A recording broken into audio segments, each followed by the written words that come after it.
Hey, what's up, everybody? Welcome back to the channel. Thank you for joining me. Look at your screens today. The market is in an absolute panic because Samsung just triggered a massive global chip sell-off. But here's the absolute kicker. Samsung actually just reported a 19-fold jump in profit. They blew earnings out of the water, and yet the stock got absolutely dumped. If you're confused, you're not alone. Welcome to the classic rule of the game, right? Buy the rumor, sell the news. Think about it. The quarterly profit exceeded NVIDIA and Apple's. Come on. Sure, Samsung is one of the three major players in memory, but come on. They are the most diversified. They have memory, they have phones, they have fabrication plants, even here in the USA. If you think about it, diversification is obviously one of the big news during Micron's earnings call that made them skyrocket after their earnings call. The investors who drove Micron up that day are the same exact investors that are running for the hill today. Okay, that's enough. Anyways, right now, the market is hypersensitive to any kind of short-term uncertainty. Because things are moving so fast, institutional Wall Street has blinders on. They're obsessing entirely over near-term pacing and immediate return visibility. They want to know exactly how much cash is hitting the bottom line this quarter,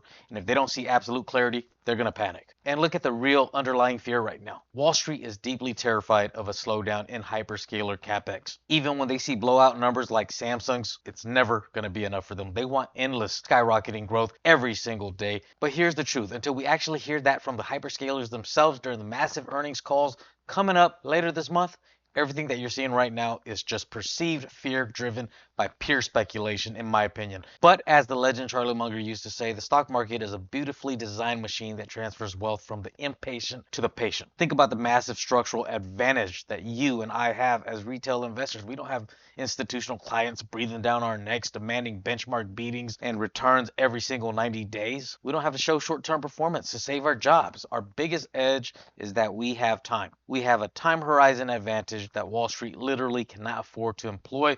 So don't let this emotionally manufactured pullback trick you out of your positions. This is a game played by large institutional funds to get the impatient to drop their shares so the wealthy can gain.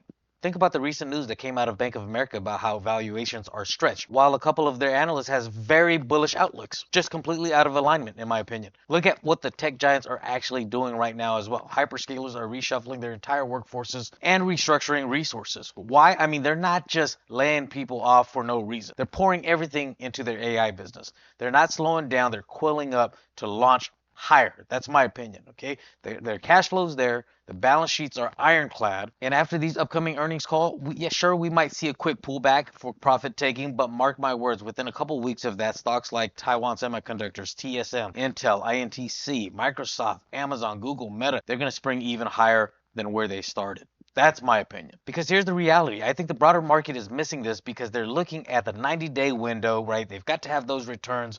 But the current power of AI is well below its actual potential. We all know that. Everyone's still battling slow speeds with AI. When you punch in your requests, etc., you feel it. Physical AI hasn't even taken off yet. Agentic workflows aren't even built, and of course, sovereign nations haven't even gotten off the ground yet. So in my opinion, today we shouldn't be running for the hills because of a temporary Samsung rotation. We're exploiting the fact that we can be more patient than Wall Street, moving further out. We can find ways to put ourselves at an advantage, run ahead of the herd, and pinpoint exactly what positions are going to give us the best leverage for our investment goals.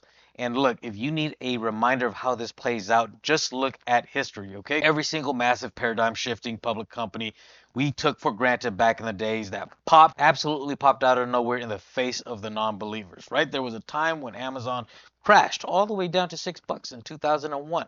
Wall Street called them Amazon.toast. There was also an endless parade of Tesla shorts who swore Tesla would go bankrupt before it skyrocketed to today's levels. The ones that are panicking today are the same exact ones that would have let the noise shake them out of the Amazon and Tesla run back in the days. Don't be that investor. Make sure you're watching, listening closely to those earnings call later on this month as well. And then speaking of the hyperscalers, today we're going to cover exactly how the MAG7 is performing. Sure, I'll share my opinion, but more importantly, this is all pure data straight from the charts directly to you. Now click that like button for me, click that subscribe button for me, and let's go ahead and move into the charts. All right, the first ones that we're going to cover is going to be Apple, Tesla, Meta, and Amazon. Okay, it's because those are the ones I haven't covered in my recent videos. The first one that we've got here is Apple. They closed at $310. They went on a decent run in the past couple of days here. Kind of dropped a little bit, dropped a couple bucks today. Then we've got Tesla closed at $402, climbing up a little bit after hours to 404-ish, down $16. But of course, they also had a decent run yesterday too. Gave that a little bit of that up. Then moving over to Meta, they closed at $615, up $15 today, a little down on the after hours, but no worries there. And then moving over to Amazon, closed at $245.98, kind of roughly in the same range after hours as well. Not too bad there. It appears that they've been consolidating in that mid 240-ish range as of late. So I pulled up the charts here on TradingView, and I'm doing something a little bit different here. I pulled up 4 different charts. Of course, I've got my face block in Amazon right now, but I'll try to move that over to the side when I cover that. Let's go ahead and take a look on the top left right here with Apple. Okay, as mentioned, right, they closed at $310 today. This green line right here, that's their price line, and as you can tell, this is a month out view. They've been climbing up this past month, which looks pretty darn good. The RSI, Relative Strength Index, that tells you the overbought, undersold signal right there with investors. They're at 49.68 in the mid range. As you can tell, they had pretty good momentum up in the 70s, 80s up here. That's what created this climb in price right there, which was over the 25-day moving average line as well, which is this blue line, which means that it had pretty good momentum essentially towards the end of this month here. And then this red line down here, that's the 100-day moving average, and it's certainly on top of that. However, when you see this type of gap between the 100-day and the price line, that's a good sign that it's going to start to revert back towards the mean. I'm assuming that's what's happening right here with Apple, but nonetheless, they look like they still have pretty good momentum. On the bottom, we have the MACD, moving average convergence divergence line. That tells us either the upward trend momentum or downward trend momentum. And as you can tell, this blue line, it was up above the signal line. That's the blue line is the MACD line. It's above the red line, which is the signal line that shows upward momentum, but however, it started to move downwards a little bit, and it's a little bit tough to see, but as you can tell, we've got some reddish there as well. That means that there's downward momentum, more sellers right there. We'll see how Apple holds up. This is just what the chart's telling us. So, but nonetheless, Apple has been performing quite well just this month, as you all can tell. Now let's move over to the right. We've got Tesla. And again, this is the 1 month view. Tesla, their relative strength index is purple line up here. They're at 39.81. Definitely more sellers than buyers right now. The sellers are in control. Tesla's price line climbed up to a high of roughly about in the 430-ish range. It ended up dropping some of that there and then kind of squiggling down. Right now they're at $402 as shown earlier, and it's shown right here in this green box right here, $402.94.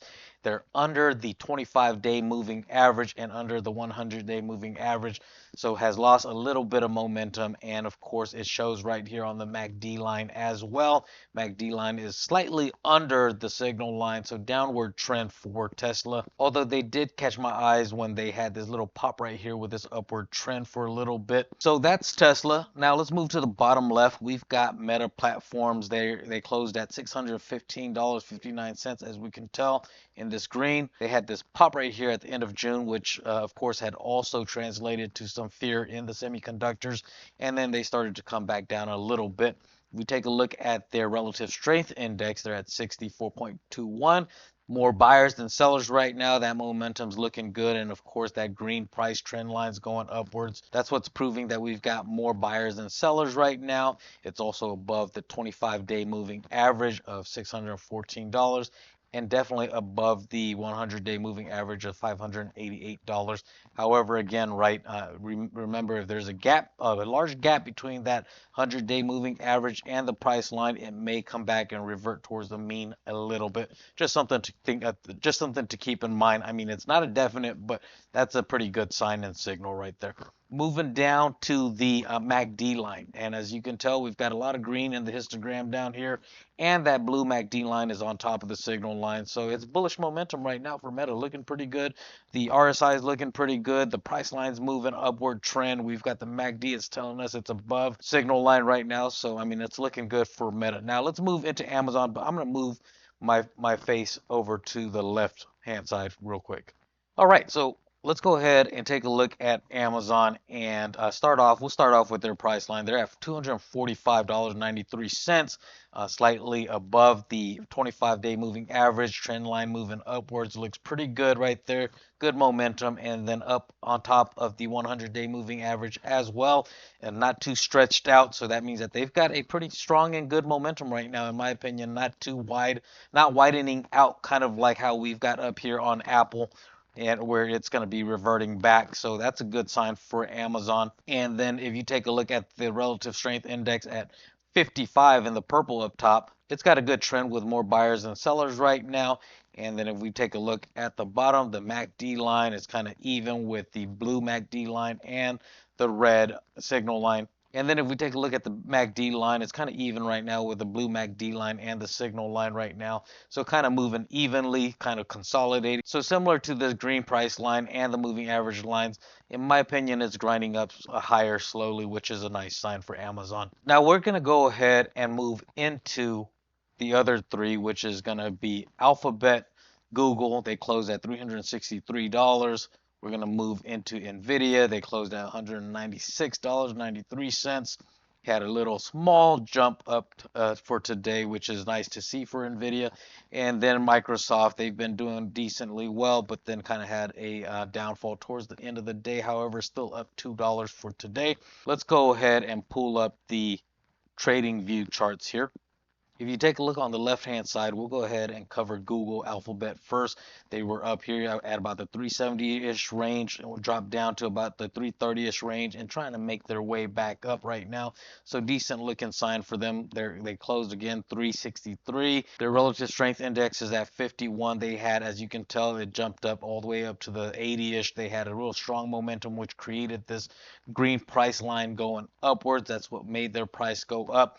The green price line is now making its way back down to the 25-day moving average, and then but still on top of the 100-day moving average. Decent momentum there. And then of course we have the MACD line on the bottom right now, and the MACD line has just crossed under the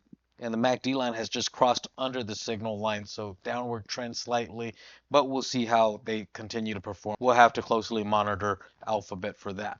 Then if you take a look at the top right, we have NVIDIA, and that's everybody's favorite, right? But they seem to be stagnant for quite a while now. Their RSI at 54.85, almost 55, a little bit more buyers than sellers right now. Their price line has dropped down from the 210-ish level down to 196 this month. However, they are still slightly above the 25-day moving average, but definitely down below the 100-day moving average. So bearish signal right there. But interestingly enough, if you take a look at the MACD line has an upward trend right now for NVIDIA, which is a good sign.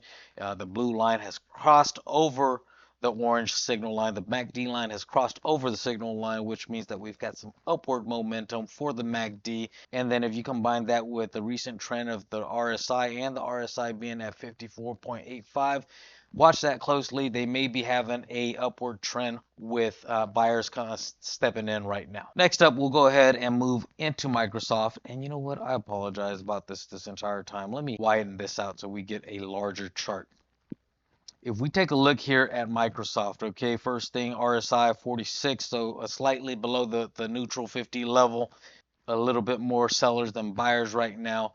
We have their price at $388.64, slightly below the 25-day moving average, losing a little bit of momentum according to that. They are still definitely on top of that 383 100-day moving average, and on top of that, their MACD line is on top of the signal line right now, and it's made its way over to the top, which is looking pretty good. Upward trend as far as the MACD goes, but again, I mean, they're kind of in the neutral level right now. We'll have to keep an eye out on Microsoft. And that's essentially it for the charts for the MAG7. I mean, if you're asking me, I mean, I've been keeping an eye on the MAG7 as of late, and as you can tell right here with Alphabet, I mean, they've been making an upward trend. With NVIDIA, they came back up a couple dollars today. Microsoft making an upward trend right there as well. We take a look at Apple, they're moving upwards. Meta is making their way back up as well. Amazon is slowly grinding their way upward. We'll see what happens with Tesla. But for the most part, the MAG7 is looking pretty decent. So certainly something for you to keep your eye on, something for you to kind of consider. And then on top of that, you know, the MAG7, these are the companies that are making all the money in the world right now. They've got strong balance sheets. They've got strong cash flow. Fundamentals are good. Certainly, in my opinion, deserve for you to keep your eyes on. Okay, that's all I've got for you guys. If there's any questions, drop it into the comment. Thank you so much for watching. Click that like button for me. Click that subscribe button for me. My name's Curtis. Thank you so much for watching. I will see you next time.